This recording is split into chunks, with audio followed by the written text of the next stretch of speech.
اس ادارے کے سربراہ ہے، ہمارے میر کارواں ہے، میں بلانے چلا ہوں محترم جناب جان شیر صاحب پرنسپل منگنورا ڈگری کالج کہ وہ منگنورا ڈگری کالج کے طلبہ سے مخاطب ہو اور کرپشن کے موضوع پہ اپنے خیالات کا اظہار کریں۔ محترم پرنسپل جان شیر۔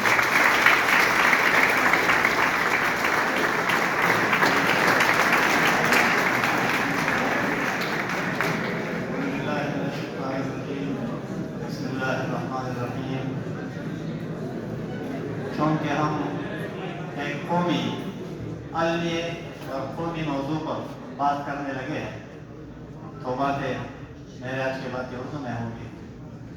سب سے پہلے تو میں اینٹی کرپشن ڈپارٹمنٹ کے اسسٹنٹ ڈائریکٹر منظر اقبال خان اور ان کے ساتھ آئے ہوئے سرکل انچارج سید اللہ خان اور ان کی ٹیم کو کالج میں خوش آمدید کہتا ہوں اور ان کا انتہائی مشکور ہوں کہ اس اہم موضوع، اس اہم عالمیے، اس ٹریجڈی کی وجوہات اور اس کے اثرات اور اس کے تدارک کے بارے میں باتیں ہو رہی ہے، تو انہوں نے اس محفل میں شرکت کر کے اس محفل کو چار چاند لگا، اس کے لیے میں ان کا مشکور ہوں۔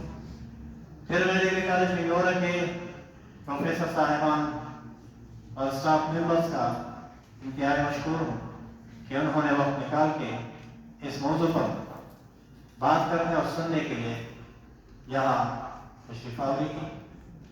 اور پھر میں اپنے عزیز طلبہ کا مشکور ہوں کہ انہوں نے بھی ٹائم نکالا اور یہاں آئے اور اپنے کلاسز کی قربانی دے کر یہاں ہمارے ساتھ بیٹھے اور ہمیں سنے۔ پھر میں ان مقررین کو خراج تحسین بھی پیش کرتا ہوں اور ان کا مشکور بھی ہوں جنہوں نے کرپشن پہ اور اینٹی کرپشن پہ باتیں کی۔ اس کے بعد میں 3 باتیں کروں گا۔ کرپشن کیا ہے، کرپشن کیوں ہے اور کرپشن کو کیسے روکا جا سکتا ہے۔ تو کرپشن کیا ہے، یہ ہمارے بابا قوم نے بھی کہا ہے کہ جب آپ اپنے اختیارات کا ذاتی فوائد کے لیے استعمال کریں تو یہ کرپشن ہے۔ جب آپ اپنے وسائل کا استعمال کریں تو یہ کرپشن ہے، یہ بدعنوانی ہے۔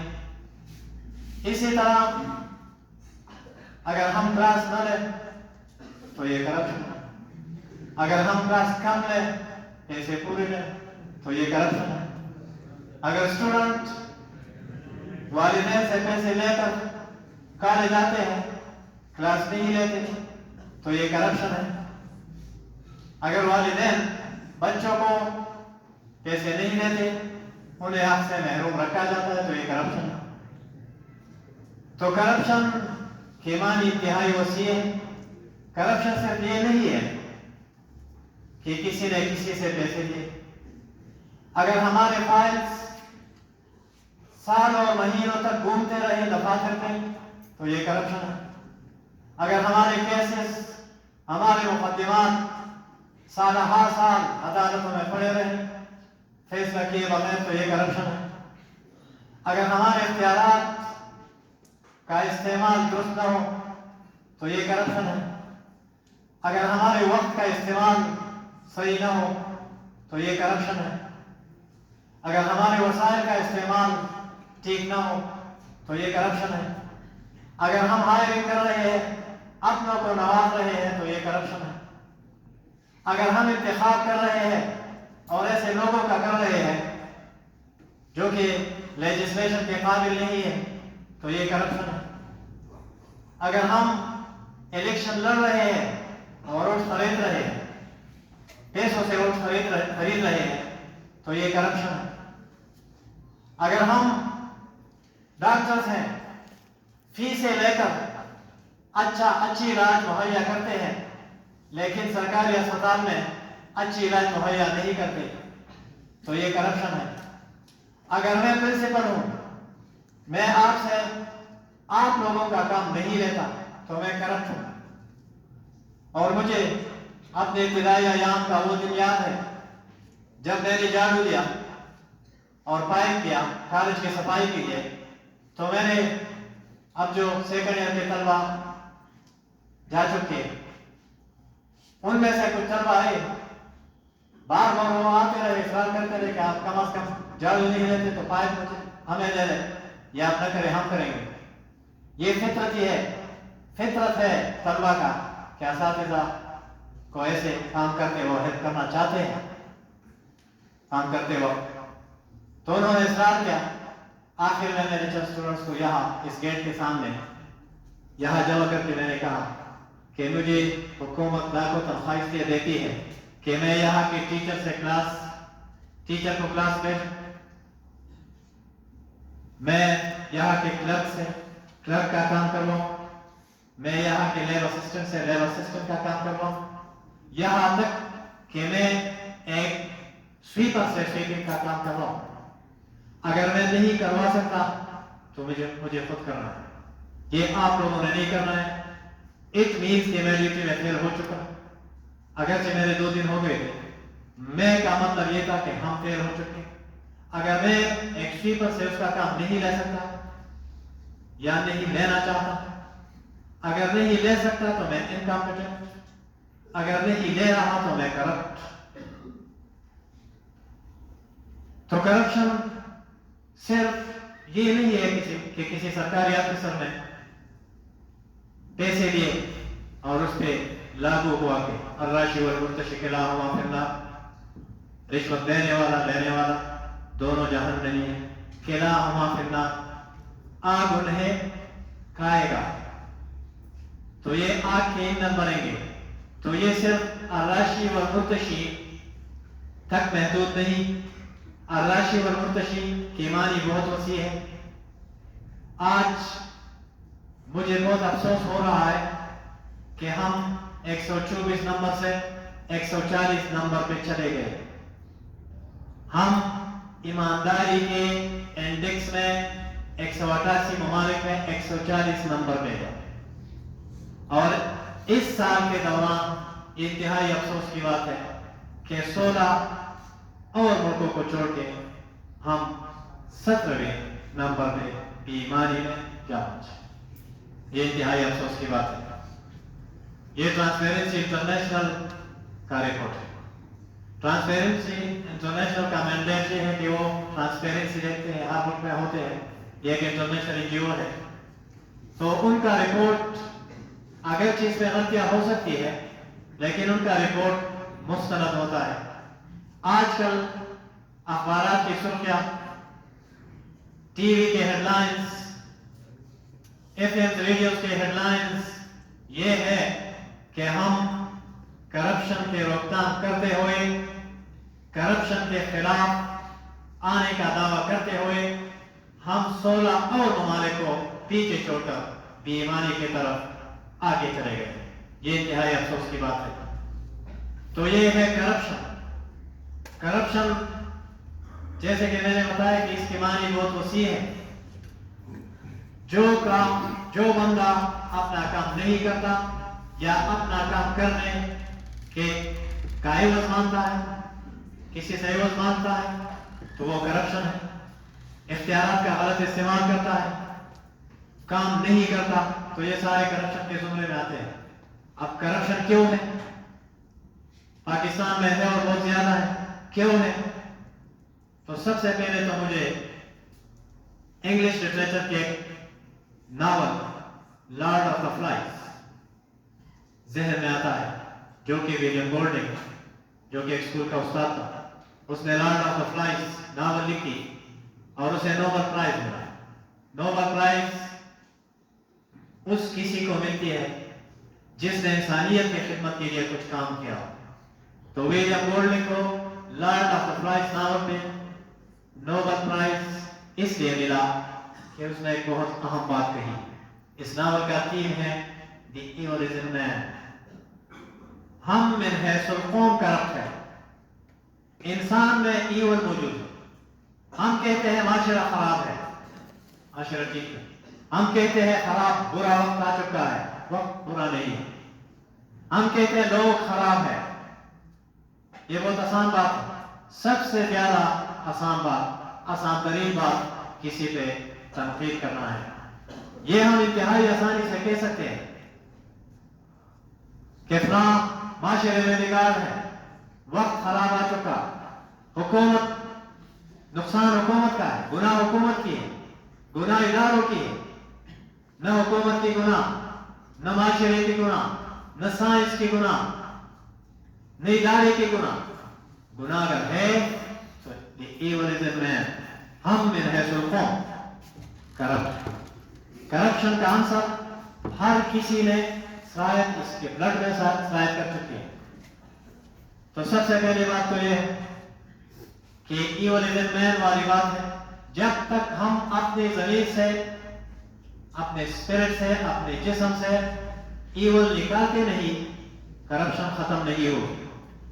پھر جس ملک میں دوسری وجہ کہ کرپشن کیوں ہے، مجھے پھر ایک بات یاد آ جاتی ہے. BBC کے اردو کے پروگرام میں کسی نے، میں اردو پروگرام کو خود سن رہا تھا، کسی نے سوال کیا کہ دنیا کی مالدار ترین ملک کا نام لیجیے. اس نے کہا پاکستان. کوشچن کرنے والا حیران ہو گیا، بھائی کیسے پاکستان؟ اس نے کہا کہ جس ملک کے وزیر اعظم سے لے کر چوکیدار تک سب اس خزانے کو کھانے میں لگے ہوئے ہیں، اور اتنے سال ہو گئے، ڈیکیڈز ہو گئے، اور وہ ملک ختم نہیں ہوا، تو یہ واقعی مالدار. تو یہ بات اس میں وجہ ہے کہ ہمارے ملک کے سربراہ سے لے کر ادارے کے کلرک اور کلاس 4 تک میں کہوں گا، کسی بھی ادارے کے سارے کرپشن میں ملوث. اگر ادارے کرپٹ ہے، اگر حکومتیں کرپٹ ہے، اگر حکمران کرپٹ ہے، تو گلہ کس سے کریں گے؟ پوچھے گا کون؟ پوچھنے والا کوئی نہیں ہوگا. تو یہ دوسری بات ہے کہ کرپشن کیوں ہے. تیسری وجہ یہ ہے کہ جس ملک میں تنخواہ دار طبقے کو تنخواہ کافی ادا کی جاتی ہے، جس کے ضروریات اس میں پورے ہو سکتے ہیں، تو پھر کرپشن کے خلاف جہاد ہو سکتا ہے. لیکن اگر کوئی بھوک سے مر رہا ہے، یہاں پھر میرے ایک ساتھی کی بات مجھے یاد آ رہی ہے. عبدال خان صاحب باٹنی کے پروفیسر ہوا کرتے تھے، اللہ زندہ رکھے. اس کی بات مجھے یاد آتی ہے. اس نے کہا کہ حکومت اپنے ملازمین کو موت اور زندگی کے کنارے پہ رکھتی ہے کہ نہ مرے اور نہ زندہ رکھے. تو جب تک حکومت اپنے ملازمین کو موت اور زندگی کے کنارے پہ رکھے گی تو کرپشن ہوگی. پھر یہ ہے کہ اداروں میں کرپشن ہے، اور ادارے پر کوئی ہاتھ نہیں ڈال سکتا. افراد پہ ہاتھ ڈالا جا سکتا ہے، لیکن ادارے پر ہاتھ ڈالنا بہت مشکل ہوتا ہے. تو کمپلیٹ ایک ادارے پہ ہاتھ ڈالنا یہ کسی کے بس کا کام نہیں ہوتا. چوتھی وجہ یہ ہے کہ یہاں سب نے دستانے پہنے ہوئے ہیں، اور شعر مجھے یاد آتی ہے کہ میں کس کے ہاتھ پہ اپنا لہو تلاش کروں، میں کس کے ہاتھ پہ اپنا لہو تلاش کروں، تمام شہر میں پہنے ہوئے دستانے. تو یہاں دستانے پہنے ہوئے ہیں، جو کر رہے ہیں انہوں نے دستانے پہنے ہوئے ہیں، اور جو مر رہے ہیں وہ خاموش لیٹے ہوئے ہیں. پانچویں وجہ یہ ہے کہ آواز نہیں اٹھ رہی.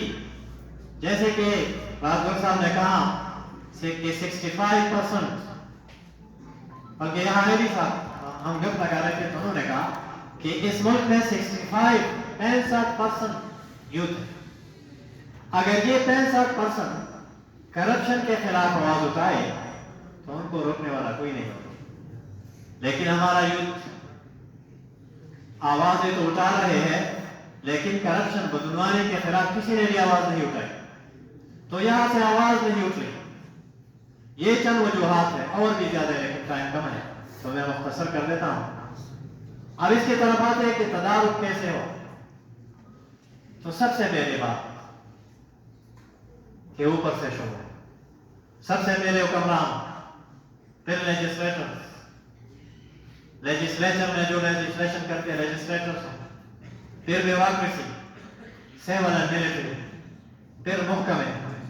اور ان کا سب سے بڑا کام یہ ہوگا کہ یہاں ادارے بنے ہوئے، اینٹی کرپشن ہے، FIA ہے، نیب ہے، تو ان کے ساتھ تعاون. دوسری بات یہ ہے کہ ایک آواز اٹھے، اور یہ نوجوان آواز اٹھائے، اداروں سے آواز اٹھے. جب آواز نہیں اٹھے گی، جب بچہ روتا نہیں ہے تو بچے کو ماں خوراک نہیں ہوگی. تو اگر آواز اٹھے، جب ہم روئیں گے تو ہمیں کچھ ملے گا، اور جب تک ہم نہیں روئیں گے، جب تک ہم آواز نہیں اٹھائیں گے، کوئی بھی ہمیں کوئی چیز دینے والا نہیں. تیسری بات یہ ہوگی کہ سیول اینڈ ملٹری ادارے،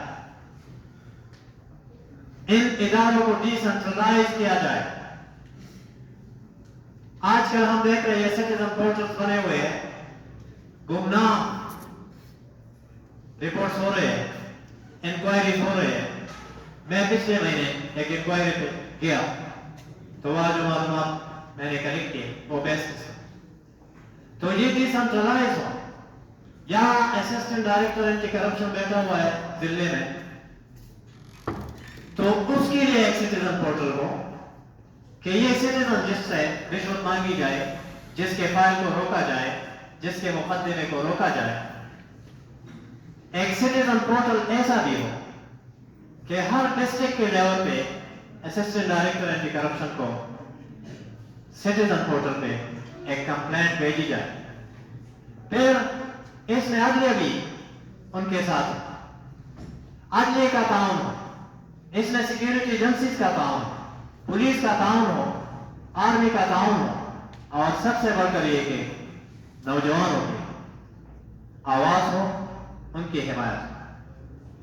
تو یہ چند تجاویز ہے جن کے ذریعے، جن پر اگر عمل کی جائے تو اس ملک سے اس ناسور کرپشن کو جڑ سے اکھاڑ کر پھینکا جا سکتا ہے.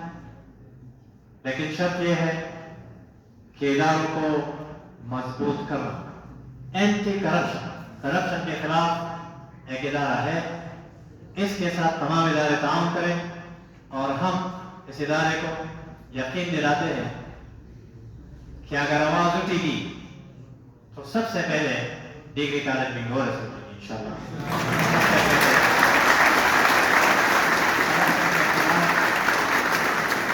آواز یہ ہم اٹھائیں گے. پھر anti corruption department assistant director صاحب یہاں بیٹھے ہوئے ہیں، ان سے میں آپ کی طرف سے ایک وعدہ کرتا ہوں کہ آگے آپ پیچھے ہوں. آپ آگے اس جہاد میں، یہ ہم ایک جہاد تصور کرتے ہیں، اس جہاد میں، اس ناسور کو ختم کرنے میں، اس کینسر کے علاج کرنے میں ڈگری کالج بنگور کے تقریباً یا کچھ زیادہ 2500 طلبہ اور 70-80 اسٹاف ممبرز، 100 سے بڑھ کے یہ آپ کے شانہ بشانہ ہوں گے. ہم دعائیں بھی کریں گے، دعا بھی کریں گے، لیکن دعا بھی کریں گے. اور آخر میں آپ سب کا بہت شکریہ کہ آپ سب نے مجھے بہت